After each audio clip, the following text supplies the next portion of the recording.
Karong sagad sa mga negosyo ang nangalugi tungod sa COVID-19, dunay uban nga wala kaayon maapektuhan. Sama na lang sa mga baking supply store. Ay nag-report. Buot lang unta ni Charmaine emphasis nga mag-bake og tinapay para sa iyang pamilya. Ilabi pa nga nahadlok siya nga mogawas-gawas karong panahon sa pandemya. Apan wa siya magdahom nga sa iyang pag-post sa social media, daghan ang may order sa iyang ginabake. Busa, gikalipay na niini ang pag-bake. Kaya syempre sa pandemic karon medyo ma-stress magid ang mga tao.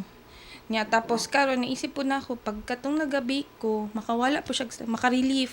Murag tanan hunahunahon ako sa karon nga situation tungod sa pagluto ug baking, murag ma-happy ko. Si Ami Ang, humanawad og trabaho sulod sa 2 ka bulan tungod sa COVID-19, misulay sab og baking. Ug ang iya mga ginahimo, ginabaligya niya aron duna siya'y income. Extra income kay wala may no work no payment me.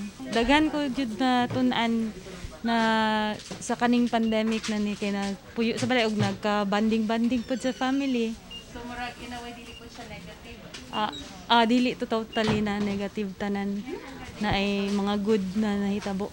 Pipila lang sila sa mga nahimong instant baker karong sagad ana alang sa ilang panimalay tungod sa pandemya. Busa usa sa mga nakabintaha ang mga baking supply store kung asa mamalit og mga panginahanglanon ang nagkadaghana nga nagabake aron himo og negosyo o di baka para sa ilang konsumo lang. Although na yung mga businesses na nag-close, yung mga hotels, mga restaurant, thank God na lang na maraming walk-in. Marami di kasing mga family kanang nag-bake sa balay o kanang nag-banding-banding. So nakakompensate sa mga nawala na client nato.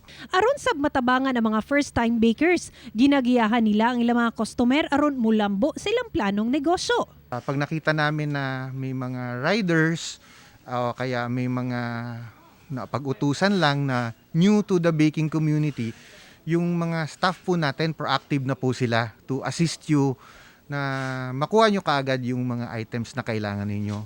Ug sa pagdagsa sa mga customer, ginapatuman nila ang ilang mga safety measure. Kauban si Jojo Solarte sa kamera, ako si Sarah Hilomen Velasco para sa One Mindanao.